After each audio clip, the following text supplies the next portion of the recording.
Hello, I'm Alice Hiller. I'd like to welcome you to our Voicing Our Silences with Joanna Ingham and Kostya Salakis. They're going to be talking about the energies that desire, shame, and reconciliation have brought to their work, in between performing poems from their brilliant debuts from Ignition Press and offering you 2 workshop exercises. I'll begin with a few words about Joanna and Kostya. Joanna Ingham grew up in Suffolk and now lives in Hertfordshire with her husband and daughter. She's worked in education and new writing across theatre, literature development and museums, and also runs workshops in a wide range of sites, including prisons.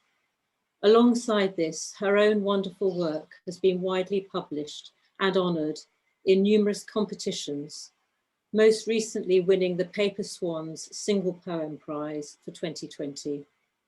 Joanna was also awarded a prestigious year-long Arts Council grant to develop her creative practice. She's got a great website with links and information if you want to find out more or buy her pamphlet, Naming Bones. Naming Bones plays time like a concertina. The opening poem, Fontanelle, finds a newborn daughter's heart too close to the surface, beating just under the smear of hair, then flips its perspective to discover instead the speaker's own heart in a plastic cot for anyone to look at. Being able to see the everyday as strange and miraculous, and the body as a site of extreme vulnerability as well as delight, is a keynote in a world where tongues are found sliced on plates and hearts are elsewhere dissected by teenagers in biology classes. Like Kostya, Joanna doesn't shy away from darkness or from exploring family griefs. She's also a poet whose wit and ability to find tenderness in the everyday is unparalleled. In Neutrogena, Norwegian formula, hands that have been meticulously moisturized are thanked for making me come over and over. Kostya Salakis is a London-based poet and journalist, born and raised in Athens, Greece. Prior to the publication of Ephebos in 2020, he won the Oxford Brookes 2019 International Poetry Competition with the poem Photographs, which looks back through his parents' history to when his mother was the girl, stem thin, in a little black dress, and his father, the smart lieutenant mum has yet to fall for. Widely published, as his website records, Kostya is also a key mover in the global poetry community. He founded and co-edits Harana Poetry with Romalin Ante for poets writing in English as a second or parallel language, which has been hugely supportive of rising talents. He's also just become the deputy poetry editor at Ambit, where I'm sure his generous and sharp eye will deliver more key works. Kostya's debut, Ephebos, is as compelling as it is moving. Poems fit together a spiky jigsaw of growing up queer and necessarily closeted in religious, conservative Greece, and then coming out to claim a queer identity in a landscape illuminated by lovers, but also stalked by predators. In Bathroom in an Athens Suburb, 1994, catalogues from archaeological museums provide the only sources of erotic images and come to life for the poet. Challenging conventional masculinities, in First Time, lovemaking turns out pungently to be this angular, stinky wrestle. Like Joanna, Kostya calls upon humour to heighten and deflect darkness. But like her, he's also a poet of ecstasy and beauty, as when, in Athenian light, he bathes in a rooftop pool with swallows above me like musical notes, and the light brings out the veins in marble and the arms of men. It's now my great pleasure to hand over to Kostya and Joanna Ingham. Thank you so much, Alice. Well, Joanna, I don't know what to say. Wonderful introduction. Wonderful introductions, yeah, absolutely wonderful. Yeah. Thank you very much. Yeah. So should I just outline how we thought we'd structure the sessions? So I'm going to start with Kostya reading some of his poems, and then I'm going to ask him some questions about things that particularly struck me about his pamphlet. Then I'll read a few poems, and we can have a bit more of a chat. And then Kostya's going to lead one exercise, and I'm going to lead another. So that's how it's going to work. So Kostya, shall we hand over to you to read your poems?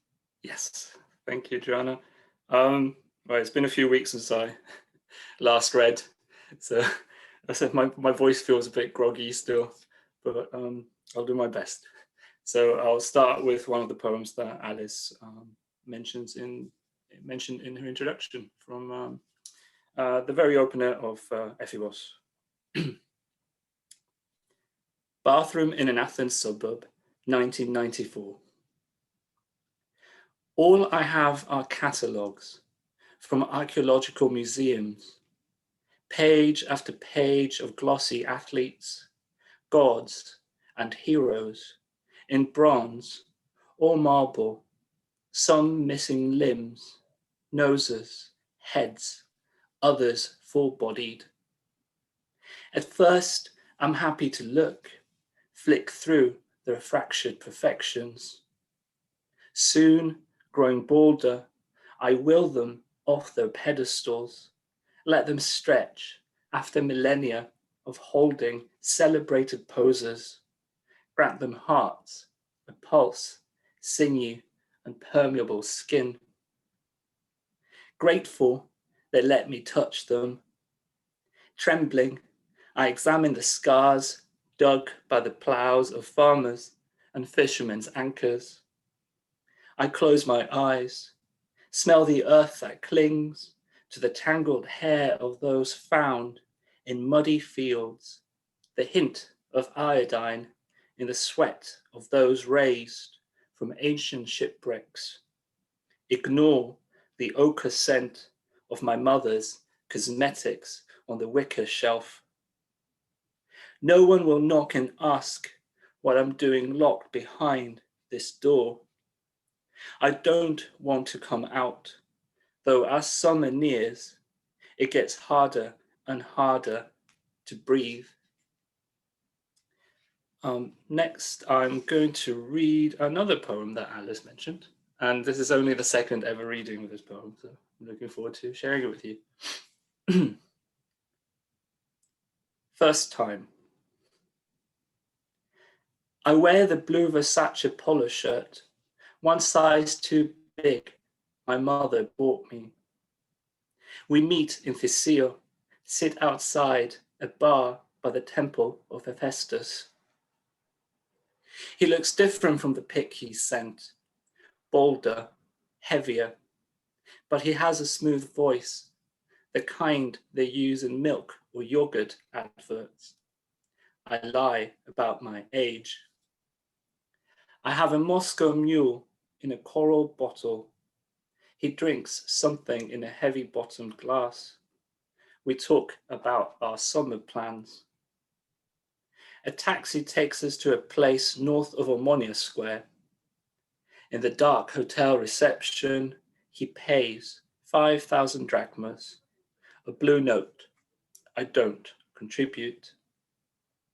Even with the window open, the room stifles. On a tray, laid out like wedding rings, 2 condoms. He keeps the light off.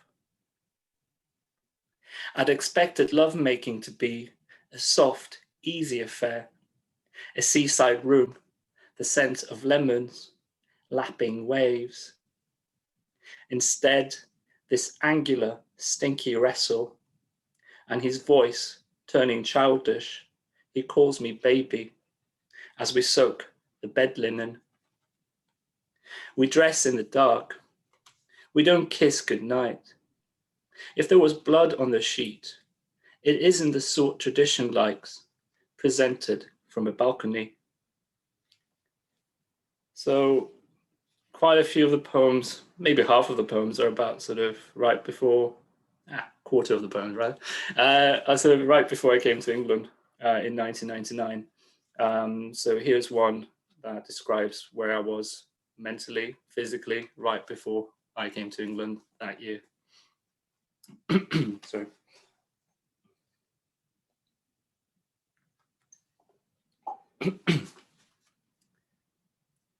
Totality. Solar eclipse, Crete, 11 August 1999. The car's an incubator, even with the windows down. Squashed in the back of the boxy rental, I'm taller than both my parents. Radio says today we'll hit 40 degrees. We're too far south to wow at the diamond ring for the sky to dim. Pacing the water's edge in the brooding heat, the clammy nylon of my swim shorts clings.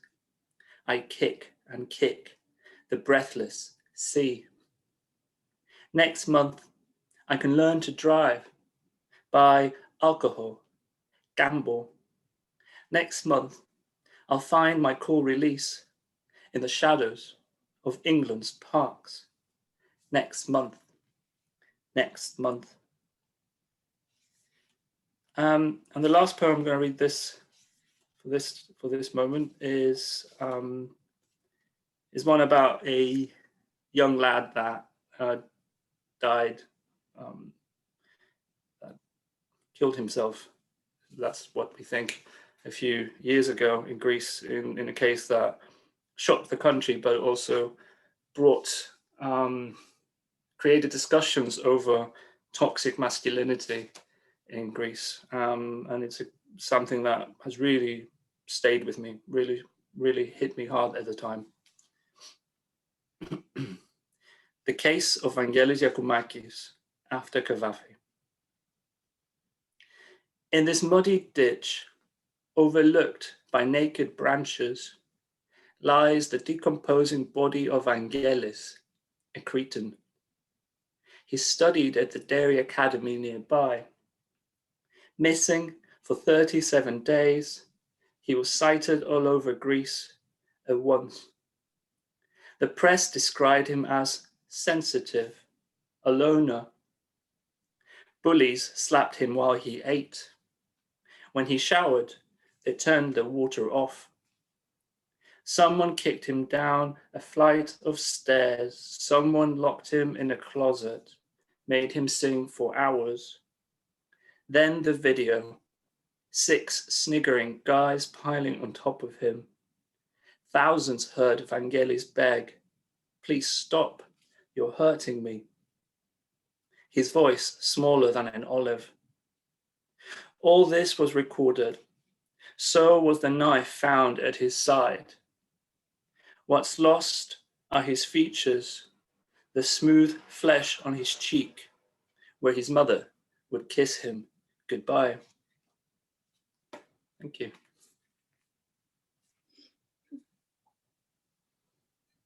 Thank you, Kostya. Okay, so I've got a few questions I want to ask you. So when we were looking at both our work, we thought we're looking for commonalities, and we both thought that bodies, desire and shame were things that we were certainly both drawn to write about. And I was wondering why you think they're important themes, and why you're drawn to write about them. So maybe, the body is something we've already discussed, and how we write about it. So I had a bit of a thing in the past 2 days, and I think the word that came to me was the fact that we still have lots of taboos about the body and how we talk about them, or we feel quite embarrassed talking about them, or we think they're just minor things. We shouldn't really talk about them, specific parts of the body, maybe. But I think writing about them is obviously a way of breaking these taboos. And maybe you could also argue it's a form of resistance to some conservative mores, if you want. But I think ultimately, the body is what we have the most intimate relationship with, our own body. And it sort of has a parallel life to the mind. You know, the mind does its own thing as you grow older or stays the same. I don't know. Whereas the body sort of changes quite fast. And for me, maybe in Ephibos especially, I mean, most of the poems sort of relate to a younger age for me. But I was very embarrassed of my body changing when I was a teenager.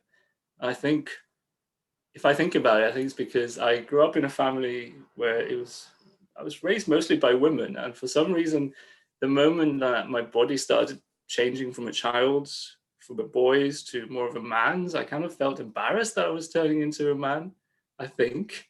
It's really embarrassed of the moustache I had, you know, developing over my lip, and I was embarrassed of my hairy legs. So, and I was very skinny. I just didn't really like the way I looked. And it took me a very long time to start feeling comfortable in my body. So I think that's the relationship I try to describe. And also, I'm an only child. So I guess that's the only creature related to me at my age that I had a relationship with. I think also what is interesting for me thinking back, is that I think almost my mother was trying to police my body in a way. She would have an opinion about how I cut my hair, or if I buzzed my hair, what kind of clothes I wore, if they were tight fitting or not.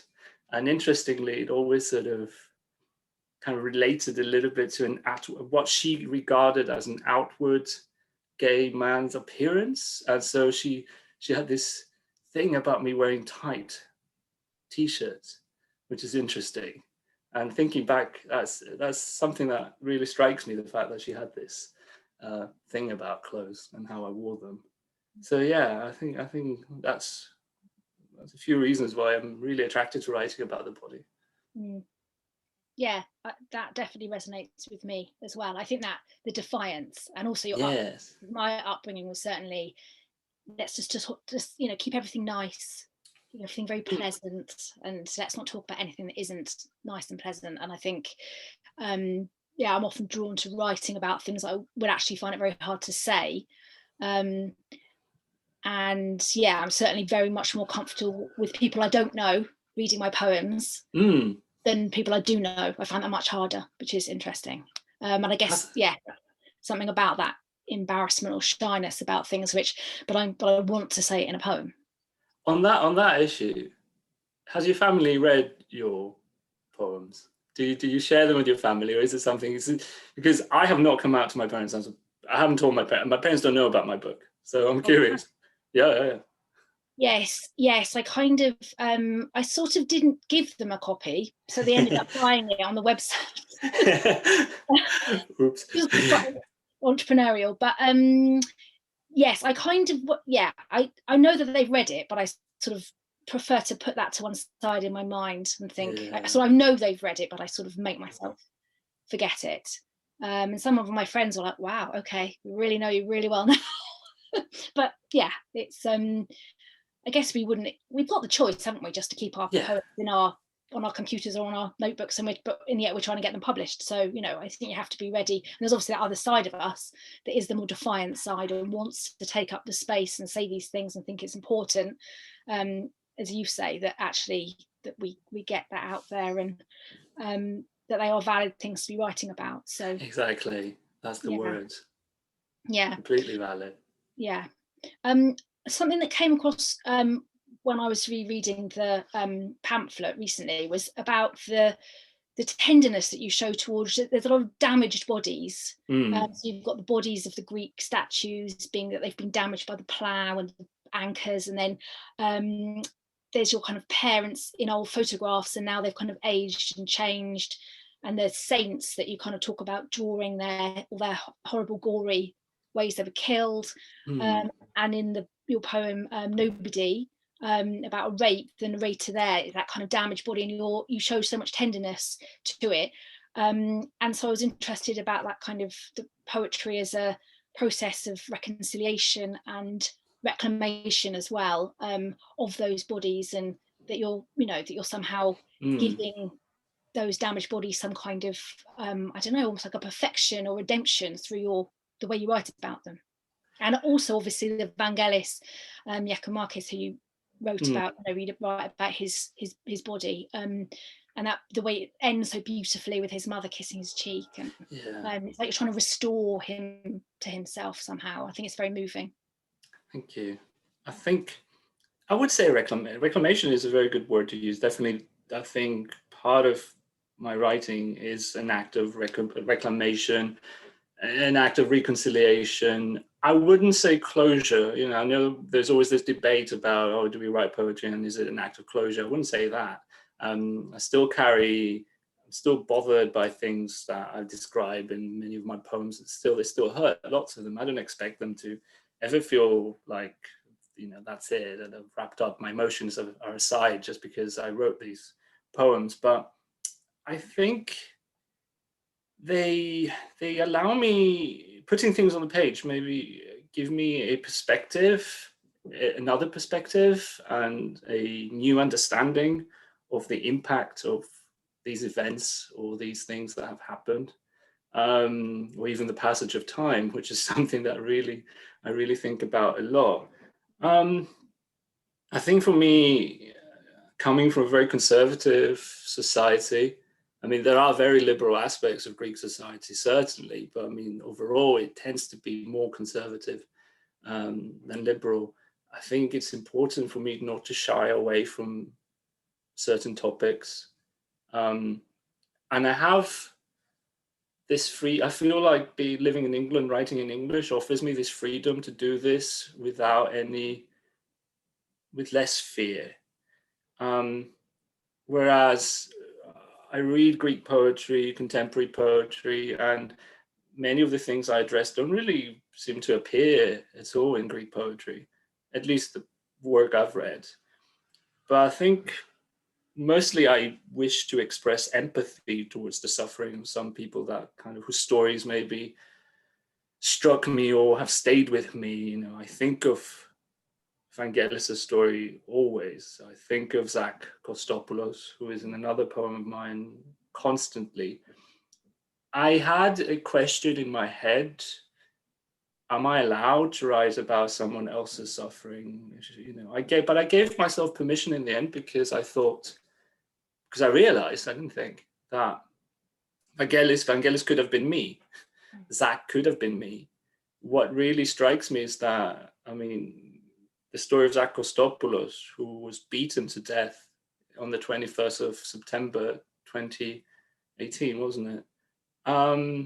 It happened a day I was in Athens, and it happened just up the street from where I was. And if you haven't read his story, if you don't know about Zach's story, you can find it online, but it could have been me easily. So it's just an act of empathy for me. But also I'm quite influenced by Gaddafi. And, he writes a lot. He writes elegies. He writes these poems about dead Alexandrian boys. So I felt like I've always been drawn to this elegiac way of writing. And I felt maybe it just came out naturally, these people that we still talk about what happened to them in Greece. And I just wanted to put that on page. Yeah, no, that makes sense. I think there is something about preserving people as they are in that moment, and I think that's really there in those poems, but also things like I love your poem My Visitors, where it's about carrying a stomach full of boys who are from long, from memory, but they're kind of always with you, and they read your books and get into bed beside you. And I think it's very beautiful that these people who are lost either because they've died or because they've aged, through our writing we can kind of keep them with us. Yeah. I think that's very powerful.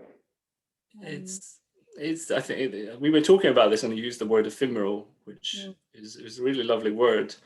I think because we were talking about, I think we've also discussed about what topics people are told not to write about.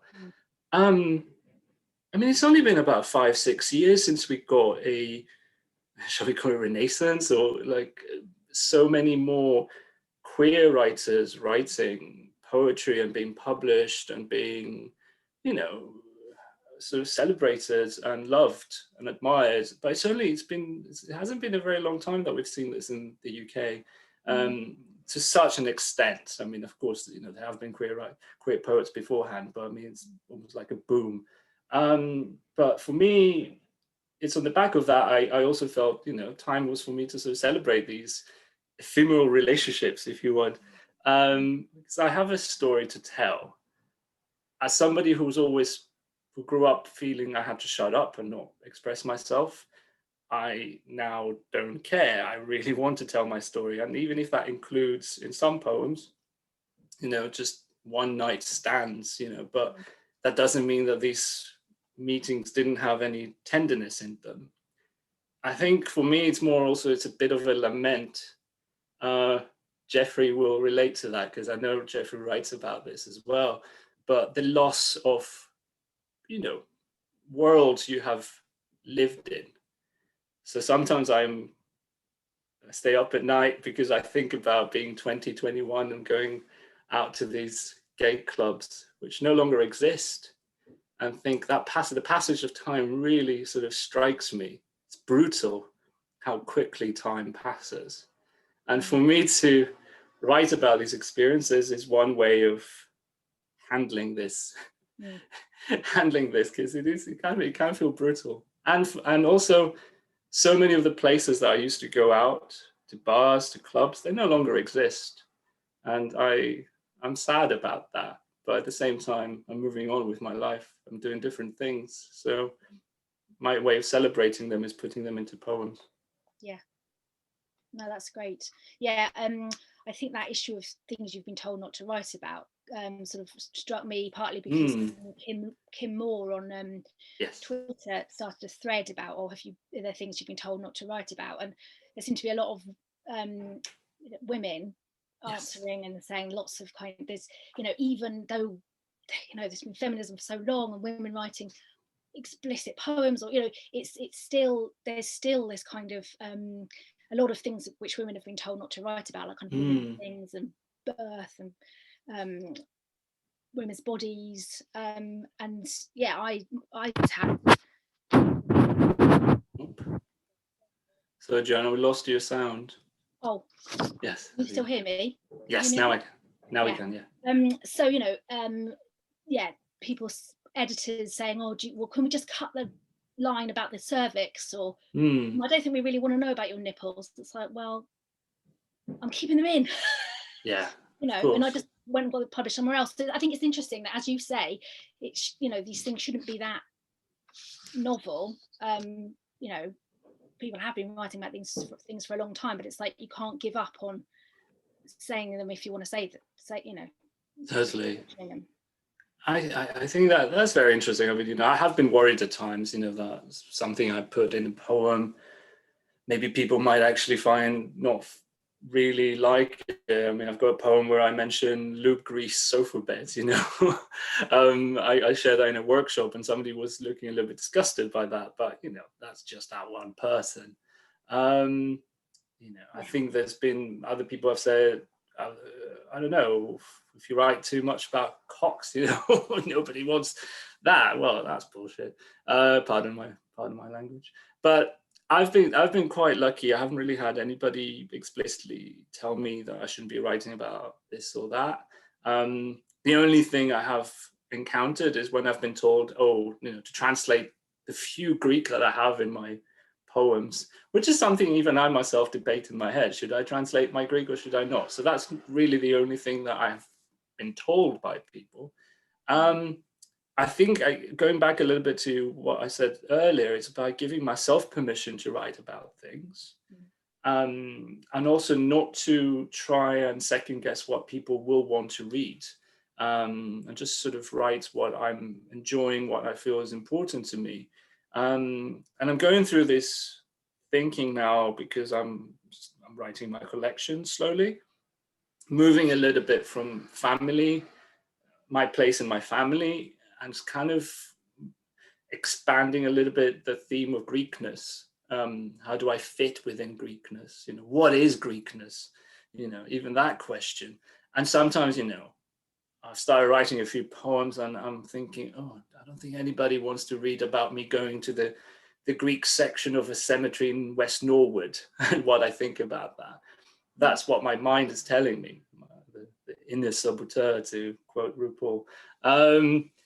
But no, not really. I shouldn't really think like that. So at the end of the day, it's a matter of what you allow yourself to write about. Mm. What I would be very interested to find is how people in Greece respond to what I'm writing about. Luckily, I've had some really good responses from people already. And that surprised me. I wasn't expecting people from Greece to turn around and say, hey, I like your poems. Can I translate them into Greek? So that was really welcome. So I'm trying to be open-minded with myself about what I write, to give myself permission to write the things that I'm interested in without trying to think whether other people will be interested in them. Yeah. And just to go forward and see whatever happens with my writing. I'm pretty open-minded. Yeah. Brilliant. Great. Well, shall I read Yes. a little few poems and then Yes, please. Right, so I'm actually starting with the one that Alice referred to in the introduction, which is the title is a popular brand of hand cream, and the poem is about my husband's hands. Neutrogena Norwegian formula. And though I resent it some nights, when I am tired and leave my clothes in a heap so I can get into bed quicker, and put out the lights as a hint. Though I complain it's vain, this method I can see even in the dark. How precisely you place each pea-sized squeeze on each knuckle and work from wrist to tip, unhurried even when I tut. Quite unlike my own slapdash approach of squirting a big gob and rubbing at it blindly, and only then, if I've noticed, my palms are stiff from a walk in the cold. Though I'm jealous even of the attention, your thumbs in their fastidious circles, the way you knit your fingers, ease each cuticle, and feel driven to question whether sailors in Norway, with hands far larger than your small to medium, would spend half as long on their personal grooming. And even when I say, do you have to do that now? Can't you just live a little? Leave it, risk it.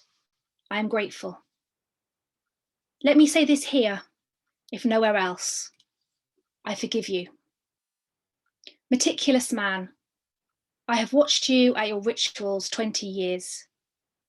Those hands, unremarkable but for their softness, that have painted this duck egg room, planted me daffodils and jasmine, carried me tea every morning, turned my pages in the bath, cupped a frog, made me come over and over, held our daughter that first time like a god.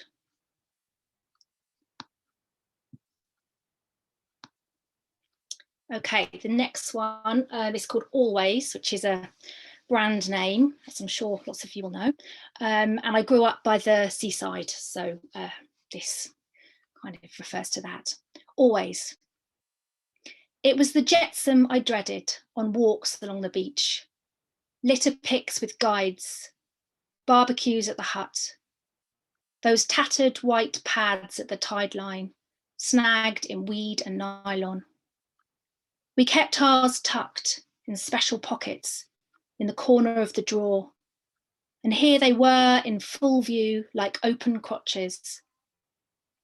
It's hard to keep things secret when dogs sniff at your shorts, when you have to say you can't come swimming, when sanitary towels wave along the sand like flags. At least the sea had washed them cleanish, bleached pale and stiff by the sun. I learnt to catch them in my grabber without retching. I tried not to think of the woman leaking on a ship somewhere, the perils of my crisp school dress, the way it would take the whole ocean to wash me clean.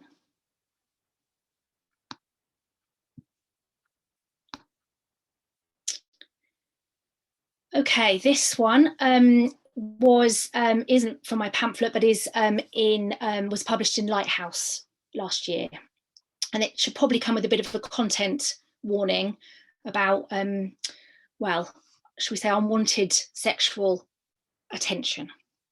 And it's called Extract, not because it actually is an extract, but I wanted to try and convey the idea that I could have gone on. It's a list poem, and I could have gone on a lot longer. Okay, Extract. And the canoeing instructor, who always knew when to come into the changing room to see us in our little white bras. And the man who followed us down the alley with his cock in his hand, waving it like something we might want. And the maths teacher, who said I could kiss him that night in his car, and it was my fault because I told everyone he had beautiful eyes. And the old man wanking on the tube, even when I looked right at him and tried to go on reading. And the boy I'd thought I wanted, who made me sick with lust, who held me till it hurt when I tried to leave. And all the men that spring in Paris, because I was 13 and they looked at me like something they could eat. And my friend's boyfriend, who touched me at the party, and it was my fault because I wore that dress. And my other friend's boyfriend, who laid his head in my lap like an angel and said I could kiss him if I wanted.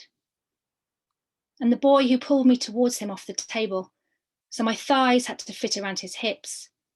And it was my fault because I'd been flirting all summer and I wasn't even wearing a bra. And the man on the crowded Vaporetto who put his hand on the place I didn't even have a word for. And the vicar at Christian Union who liked to talk to girls about sex, how we were better than that. And the canoeing instructor again, with his arm heavy across my shoulders, his little black moustache. And the man who stopped me in the corridor at the hockey club celebration barbecue when everyone else was outside, said I was beautiful but sad, and he knew exactly what I needed.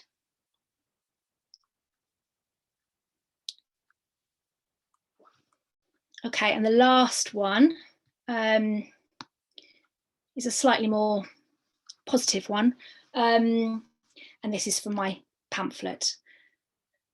At Felixstowe, I could have been loved by a fish shop boy. 16, acne urgent as a flare. But I was going to university, thought I had taste, laughed in his face. I think of him now in the queue for cod and chips, as another boy dips a battered slick into the trembling fryer. How I could have unwrapped him by the bins, his pickled egg white skin, the hair still soft on his lip. Thank you. I love this poem so much. It's brilliant. What really strikes me in Naming Bones is your approach to the body.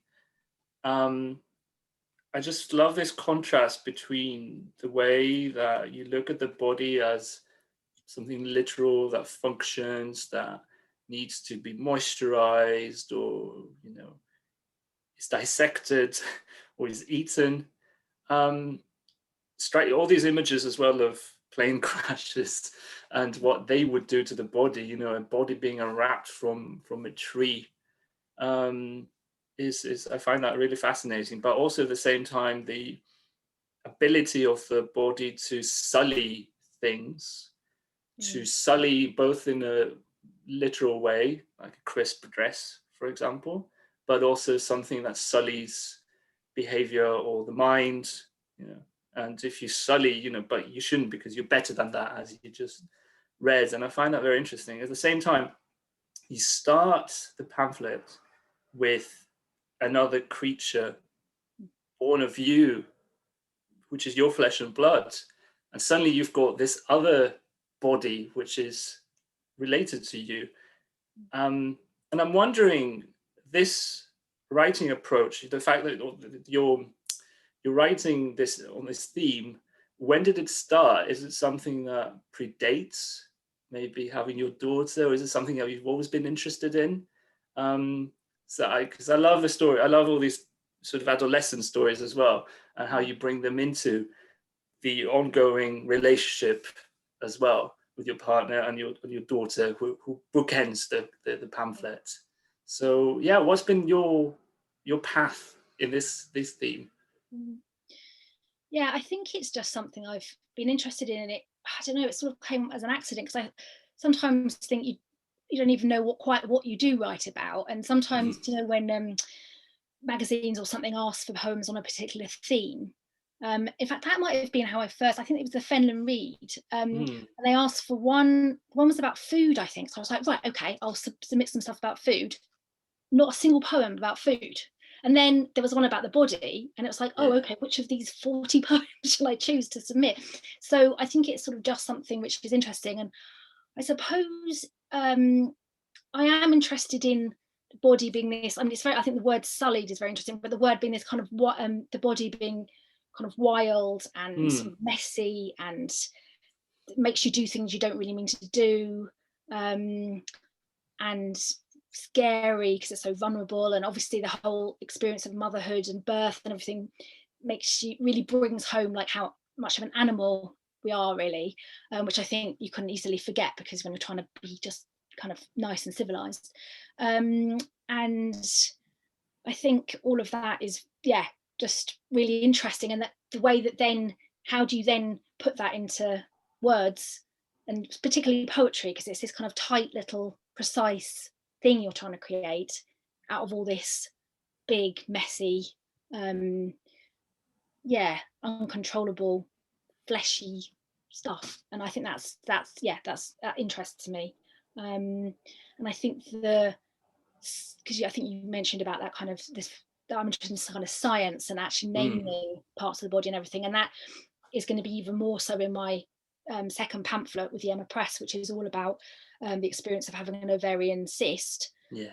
So it's lots of stuff, and that kind of, because I think you think you know your own body really, really well, but then when you're ill and you start getting these letters describing your body and things that are wrong with it in all these words you don't even know, you just have to start looking them all up. I think that's very interesting as well, because it kind of, I think with both with motherhood and with illness, they kind of make your own body strange to you, and I think that's really interesting. So yeah, I think I'm kind of, yeah, that's part of why I'm interested, I think. Because we can have such an intimate relation with our body, but it's still a unknown territory, because we don't really know how exactly our body is inside, you know. It's exactly, we might not know where this organ is and that organ is, right? I mean, I'm always surprised where different organs are. So I think that's very interesting, and I think that's why the title of your pamphlet is actually so good, because it really sort of brings that idea to the fore.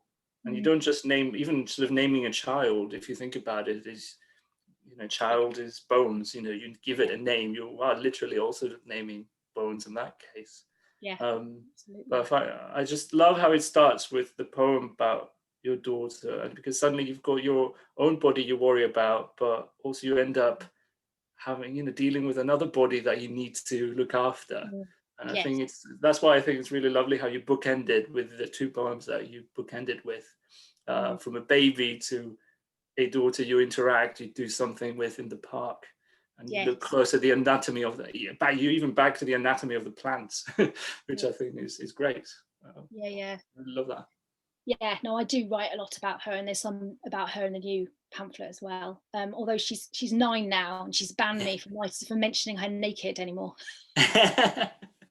That's an interesting thing. It's like, you know, maybe that belongs to her now. Oh wow. Okay, should we go on to your writing exercise, Kostya? Because sure, running out of time. That would be great. How long do we dedicate to the exercises once we write? I mean, let me see. So I'm just looking at Alice. Where are you? Yeah. It's your choice. It's your give it whatever time it needs, as much or as little. Okay. Because people will also be able to repeat it because it's recorded at home. So just play it how you want. Cool. Okay. So maybe what we can do is, does anybody have the poem handy, or maybe can we share the screen of the poem at all? Right. Sorry. I think I can share, right? Yeah. Can you share? Just a moment. Let me find it. So I should have been more organized with this. Right.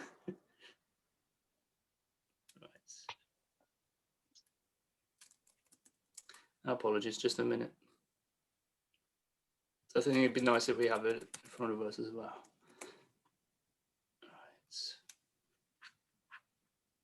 Is screen sharing? Can you make me host? Oh, let's have a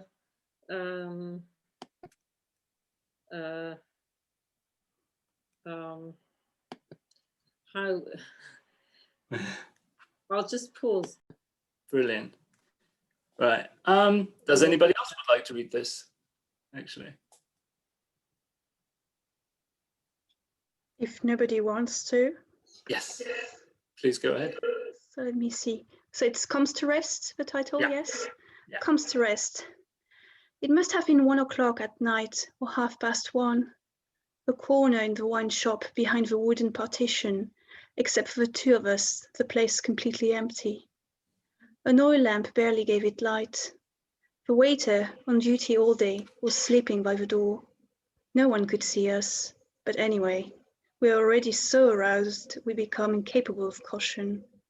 Our clothes half opened, we weren't wearing much, a divine July was ablaze. Delight of flesh between those half-open clothes, quick bearing of flesh, the vision of it that has crossed 26 years and comes to rest now in this poetry. Thank you, Julie. That was great. I absolutely love this poem. It comes back to me very often. I just love this sultriness of this poem that is done so briefly, very, very minimal description of the environment it is in and what influence it has on the body at that moment in that divine July. And a few of the poems I've already read, set in summer, the clammy nylon of my swim shorts clings, these are sort of memory. I think very often if we go through a moment in time, we carry the physical memory of it as well. What was it that bothered us at the time, or what was it that was exciting us? So I was thinking maybe we can spend 5 minutes writing down ideas, thoughts, anything that comes to our mind, with a place and a moment in time in the past. It could be high summer, it could be winter, it could be snow, and how you remember your body responding to that moment, to that feeling generated. And I think that would maybe be a start of a new poem for everyone. So shall we say 5 minutes? I'll just time it. Starting from now.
Just 30 seconds left.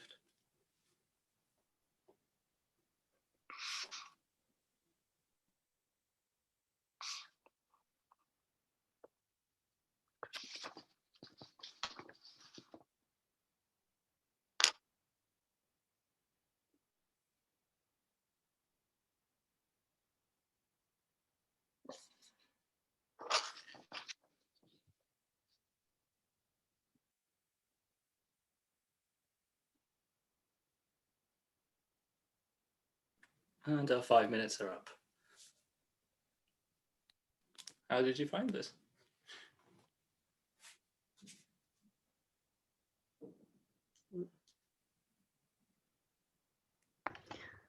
Very interesting. I actually started writing about something I wanted to write ages ago, but I thought maybe it wouldn't fit a poem, and now you've decided me that I have to do it. Brilliant. Did it surprise you maybe? Because sometimes when you ask your memory to bring something back, you never know what it's going to bring back. And suddenly Exactly. you're like, oh no, how did this pop up? Yeah, I actually wrote the line something like, what was it? I don't remember what isn't important. So I can't remember the exact what we were actually doing in that van, but I can remember the person I was with and, you know, details about them. So it's yeah, I think that's what is interesting about what you do remember and what you don't, and what you feel is important. Yeah. And what you maybe create as well, what your mind creates, because you might have a memory but actually be something that truly happened. Yeah. I think you just let it be on the page, I think, right? Yeah. I went with snow. I don't know, because I mentioned snow and I mentioned I've written so many poems about summer. I thought I might as well go with winter for once. Yeah, it's interesting for me because, well, I think it was the talk of summer, Kostya. And it reminded me of an experience I've had, a kind of ecstatic experience that I've had every summer for the last 20 years, which is arriving in Provincetown, Massachusetts. I knew you would say Provincetown, yeah. Yeah, but it's not just about that. It's just one of the most, it's one of the most extraordinarily beautiful places, and there's always this sense of rapture, but I've never really been able to describe it. And the you know, the instruction to write it through the experience of my body was really the first time I was able to actually, I think, you know, really really depict the experience of it. Oh, I'm glad to hear that. Can't wait to read the poem. It's done. It's done. Good. 5 minutes. I like that. Yeah. Oh, I'm happy to hear that. It's Yeah, I've never sort of come up with an exercise for any workshop, so I'm glad it's been received well. Thank you. It's really great. Let's keep talking about summer. Yay. No, it's a great, the model, the example poem is brilliant, and I think the vision of it that has crossed 26 years and comes now to rest in this poetry, I think that's kind of what we're all doing all the time, but it's rare that somebody actually comes out and says that. So I think there's something refreshing about that. And it's come to rest and it exists forever, you know. Exactly. I mean, he wrote that poem when? Early 20th century. It's probably been it's been so many years since then. So it's just, that's the wonderful thing, you know, you bring back something, you put it on the page, and you communicate this emotion forever. I think this is how that's the wonderful thing about poetry. I think you can read a poet from 2,000 years ago and it's just amazing how they can communicate these emotions that will stay with you. Yeah. Right, Alice, do you think have we got time for another one? I think we definitely have, absolutely, yeah.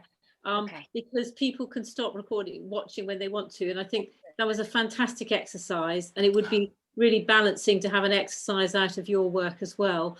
But I'll put Julie in charge of any screen sharing because she seems to have that under control. Great.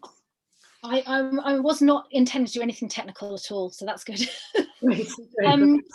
Kostya, do you have your because this is one of my favourite poems of and as you know, we've observed from my pamphlet, there's a lot of body parts in it, and I've written a couple of poems since the pamphlet which are kind of very much trying to explore and I suppose reconcile my feelings to a couple of parts of my own body. And yeah, one of my favourite ones of Kostya's is about his nose. So if Kostya reads his one about his nose, I'll read one of mine, and then I'm going to get you to think about body parts. So Kostya. Happily. Wonky nose. When Daddy first saw me in the incubator, he thought I resembled the dried up beak of the mummy of Ramesses the Great, tilting slightly to the left, still plagued by spots and blackheads. For 39 years I've served as your snuffling partner in joy, mission control of desire. Where haven't I led you? I've braved basements in Berlin, where the heavy brew of damp and piss made my nostrils flare. I've explored bleach-scoured corridors in saunas, the air thick with the unsorry, almondy smell of wired men fucking. And what is London but my recollection of every stranger shower gel you lathered with? Iced mint and lemon, peppercorn oil, geranium leaf. After a no-strings meet in Kilburn, Battersea, Bow. And remember New York? Its most lasting souvenir is Manhattan's humid July breath, laced with a fungal stench of trash, palm-greased bucks, the wheaty sweat of go-go boys dancing in tatty jockstraps at the cock. I admit, harsh light didn't favor me. It's true, though Greek, my ridge is not a seamless extension of the forehead. I am not the kind an ancestor would feel inspired to sculpt. But wasn't it a lover who named me Wonky, kissed me tenderly on my hump? Have I not sniffed a lad's freckled shoulders like a faithful scruffy terrier made him laugh? And how about those giddy nights you buried me in salt-sweet armpits? Didn't I sing?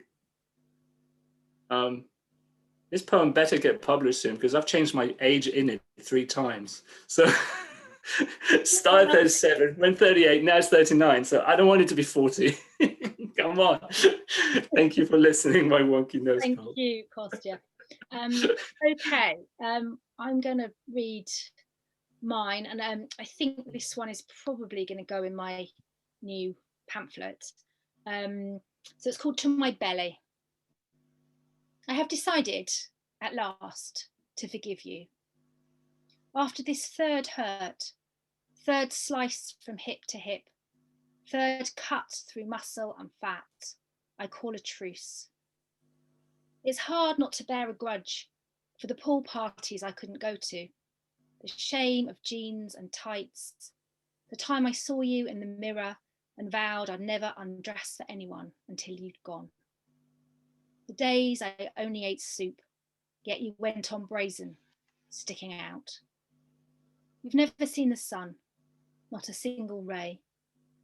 Before forgiveness, I might have likened you to fungus, swollen white. I could have been kinder. After I tried to keep you hidden, where that first boy kissed you anyway. After you grew with a real baby and everyone wanted to touch you. Now I can't feel half of you, our nerve endings shot. I think I wanted you punished, and you have been, scarred inside and out. Even the C-section, myomectomy weren't enough. It's taken this tumour to bury the hatchet.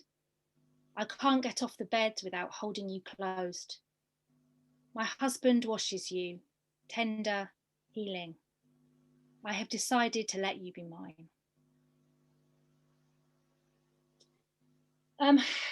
So I would like you to just do a few little lists for me, which hopefully then might end up being a poem. So first of all, can you list at least 3 parts of your body that you're especially fond of or proud of? So for example, I always think I've got really amazing feet. So yeah, which is a shame because not many people get to see them, but so at least 3 bits, and they could be internal or external.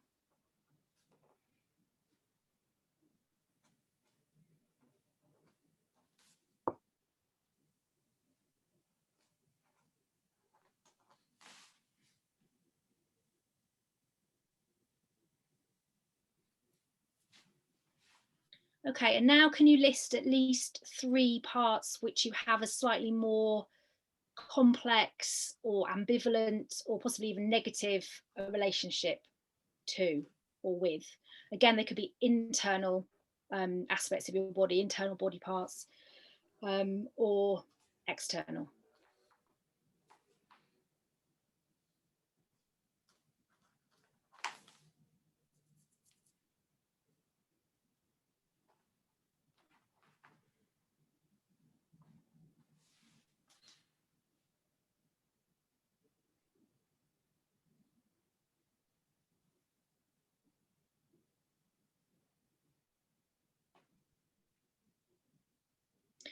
Okay, now can you choose one of those body parts, please? And it might be that you just want to do straightforward a celebration, or it might be that you want to choose something which feels a bit more difficult.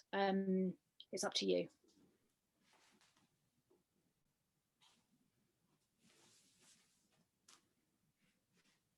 Okay, and now can you, with that body part, now can you list the characteristics of it? So describe it physically in detail. So yeah, really try to use your senses. So what does it look like? What does it sound like? What does it smell like, taste like? What does it feel like to touch it? If you can touch it, if not, it's not inside you. Or if it's inside you, how does it, you know, how aware of it are you? Just try to describe it in as much detail as you can.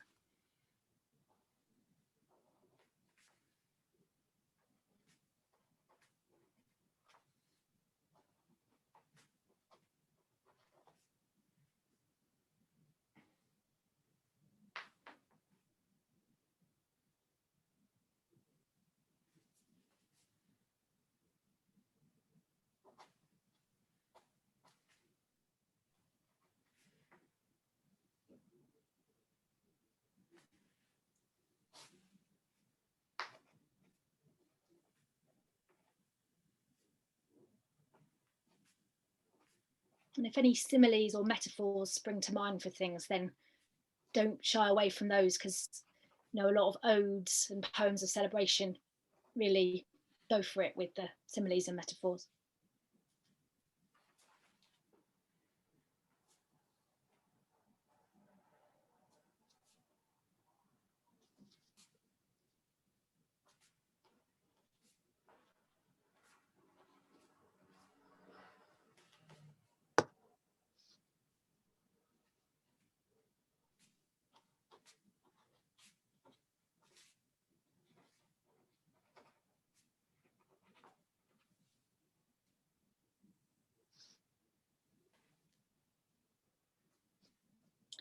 Okay, now I'm going to give you just 3 minutes as the sort of last thing to do. And obviously, if you're doing this in your own time, then you can make it as long or short as you want. But I'll give you 3 minutes. And can you just free write about any memories, associations, feelings that you associate with this body part? So it might be one particular memory, or it might be a number of memories or associations you have with it. But yeah, if you're just going for celebration, then just enjoy it and write about why you love it. If it's something more complex or tricky, then obviously kind of mine that a bit. Okay, I'll give you 3 minutes. Off you go.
Okay, and if you stop there, please.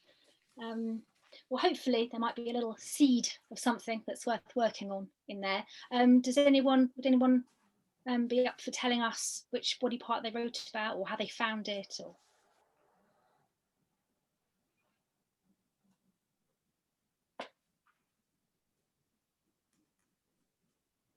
What did you do, Kostya? Did you do more on the nose? Oh no, I don't want to talk about it. I don't know why it happened. Because I started exercising a few years ago, and then I discovered that there is a muscle here called the trapezoid.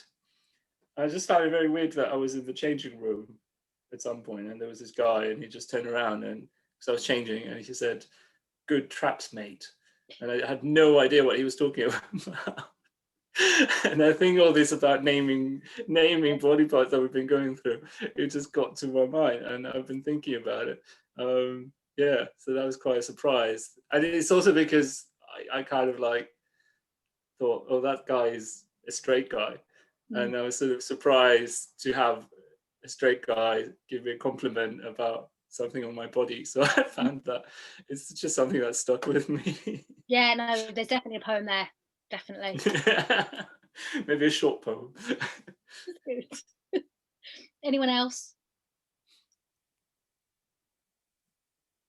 I wrote about my eyes, which was really interesting because I had glasses. I got glasses when I was about 5, and then I got contact lenses when I was a teenager. And when I went to parties and stayed out all night, I would have to keep my contact lenses in. And I suddenly realized, by thinking about my eyes and also thinking about what my eyes were not allowed to say they'd seen, that comes back to me in dreams, something very coherent came together completely unexpectedly. So that was a real gift. That both exercises were a real gift for me. So thank you very much. Yeah. Good. I'm really glad. Great. Well, unless anyone else wants to say anything, shall we hand back to Alice, because I think we're done. Great. Well, I mean, thank you to everyone. This has been it's been a great way to start 2021. And I love both of your pamphlets, which I'm holding up here so everyone can see them. I'm peeping out from between them with my eye. I think this is a good way to end it. No, I mean, we've come together as a group. We've done these workshops as a group, but we hope very much that they are going to be a resource to people around the world who are looking forward to developing their own writing through seeing how people think and read about their work. I love both of your books. I've met some of these poems in workshop forms. It was stunning for me to hear you reading together. I thought you had so much in common, or points of overlap where you could sort of fruitfully discuss. I am definitely going to rewatch this conversation, and I'm going to redo the exercises. So all I can say is thank you very, very much, Kostya Salakis and Joanna Ingham, and everyone, buy these books. Thank you. Thank you. It was great to connect with everyone again. Yeah. Thank you. Yeah. Thanks then. And happy writing. Happy writing.